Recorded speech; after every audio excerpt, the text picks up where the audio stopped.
Hello everybody, welcome back to another video, and today we will be doing my final prediction for California Proposition 50 in the 2025 United States general election.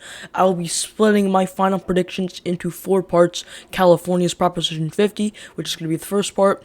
New York City's mayoral race, which is going to be the second part. Virginia's governor, lieutenant governor, and attorney general races, which are going to be the third part. And the final part, releasing on Tuesday morning, election day, is going to be New Jersey's governor race. So this is going to be the first part. I hope you enjoyed this video. Make sure to subscribe with notifications on so you can keep updated, and also like the video. So let's get into it. So before we get into the actual final prediction with the percentages, let's first take a look at what Prop 50 is. So Prop 50 is also known as the Election Rigging Response Act, which is basically responding to Texas's redistricting that happened earlier this year. They basically eliminated and basically made impossible to win for Democrats in 2026 5 current Democratic seats. So Proposition 50 basically gives, because California has an independent commission for redistricting, and since Texas didn't have one, they could just use their state assembly and state senate to redistrict. But California, they need to pass Prop 50 so they can get rid of the independent commission, so their state senate and assembly can pass, because the independent commission can't redistrict right now, because they're the independent commission. So it's just abolishing the independent commission for 4 years, so Democrats in the state house and state senate can pass a new map that will basically eliminate 5 currently Republican seats in response to the 5 Democratic seats that are getting eliminated and replaced by Republicans in Texas. These 5 seats are Doug LaMalfa's seat in California's first. In California's first, it went to LaMalfa by 30.7% in 2024. The second seat is Kevin Kiley's seat in California's 3rd congressional district. This seat went to Kiley by close to 11% in 2024. And this third seat is a pretty swing district, David Vallejo's seat in California's 22nd congressional district. This seat also has the most amount of Medicare recipients. Vallejo won this seat by close to 7% in 2024. The fourth seat is California's 41st congressional district, belonging to swing seat Representative Ken Calvert. Ken Calvert barely kept on to re-election in 2024. He only won by 3.4%. And the final seat is in Southern California on the southern border, California's 48th, belonging to Republican Darrell Issa, who won by 18.6% in 2024. So what it will do is basically make all of these, so it'll make LaMalfa's seat extremely Democrat. It'll be impossible for him to win. Kevin Kiley's seat will be still pretty Democrat, but in a red wave. It is possible for him to win, but there will likely be a blue wave in 2026.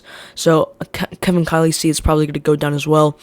California's 22nd district. This one is already pretty swing. They didn't make this that much more blue, but it is just slightly favorite for Democrats. But Vallejo, if he's able to keep, I know, because of the big beautiful bill and all that, I don't think Vallejo is gonna keep on either.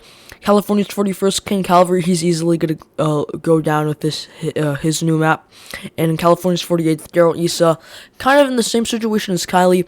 If there is a red wave, somewhat sturdy red wave, he could hold on, but that's not gonna happen. And either way, no, if it doesn't happen, then he's losing his seat.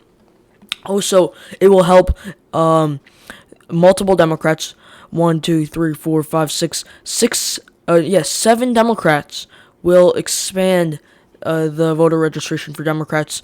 So these are all somewhat close seats, so it'll make it less likely for Republicans to flip them. That is Josh Harder's district, California's 9th. Josh Harder won by 3.6% in 2024, only 3.6%. California's 13th congressional district, belonging to Adam Gray. He flipped this district by less than 200 votes in 2024, making Adam Gray's district much more Democrat.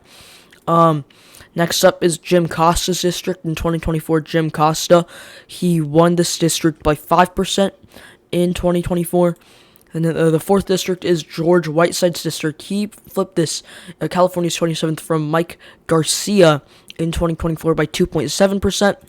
The next up is California's 45th district with Derek Tran. Tran also flipped this district in 2024 from Republican incumbent Michelle Steele. It's right here. Tran only won by around 600 votes. The next seat is Dave Min's district, California's 47th. Dave Min, I believe it's this one, yeah. Min only won by 2.9% in 2024. And the final one is Mike Levin's district, California's 49th.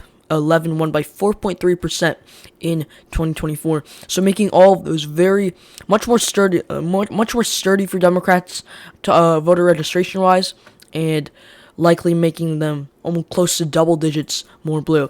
You see here would increase the Democratic voter registration by 13.1% in Josh Harder's district. For Adam Gray's district, it would decrease Republicans, so basically increase Democrats by 5.5% in voter registration for Adam Gray.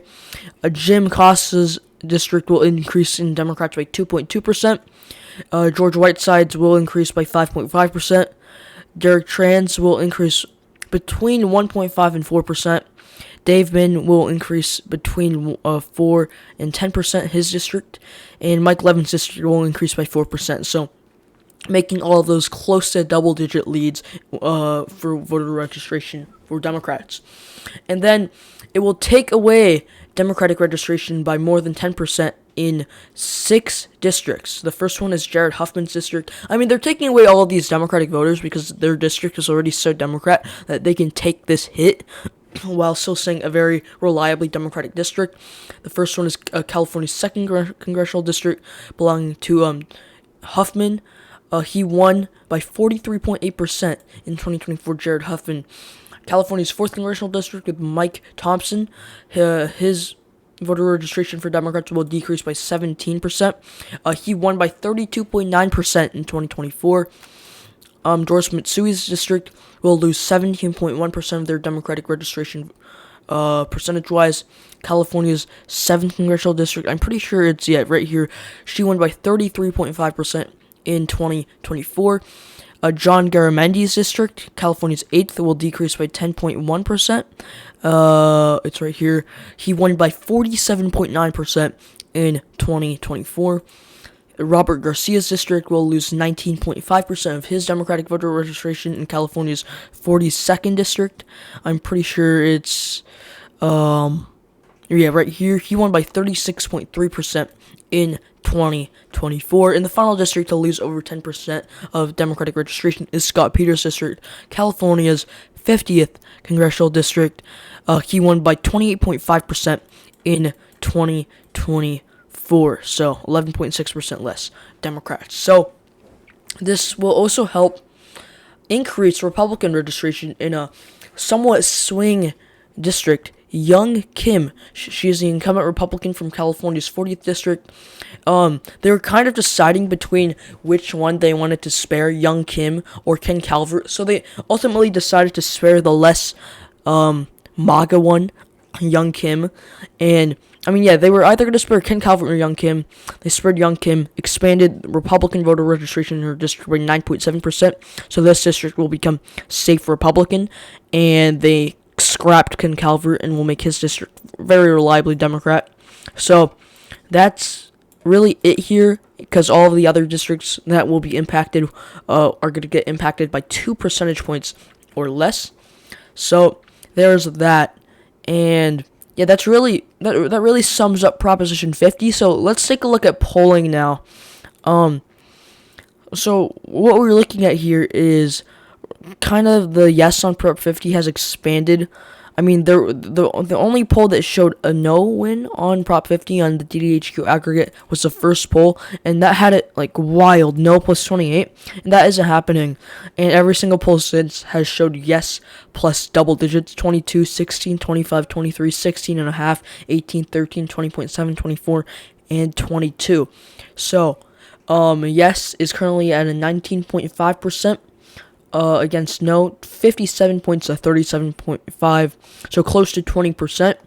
And Prop 50 will likely pass because they've kind of nationalized it more. They've taken in big figures. I mean, if you go down here, you go to endorsements, you see here they've included people like Barack Obama, Kamala Harris, Alex Padilla, Elizabeth Warren, these big people in ads. They've even included Alexandria Ocasio-Cortez in ads. She's endorsed this. People like Nancy Pelosi have endorsed this. Hakeem Jeffries. And yeah, it really just became a big thing. So, and Republicans, I mean, you have like Republican representatives endorsing against no, but you haven't even seen that much federal presence outside of the state of California against no, and you've also seen Republicans kind of withdrawing all their funding against Prop 50 and moving it towards other 2025 races or saving up for the midterms. So they've kind of given up on stopping Prop 50, and I think it's going to pass a little less than 19.5%. I think it's going to pass at around 17%, still by double digits, still by safe Republican. So, change my final percentages here. You guys can come back after election night, but I have it passing. I believe it's going to pass around 58.4% for yes, and that would be 41.6% for no. So that would be a 16.8% in favor of yes. So this is my final prediction for Proposition 50. Please subscribe and like to help the channel out. And that is it for this video. Goodbye.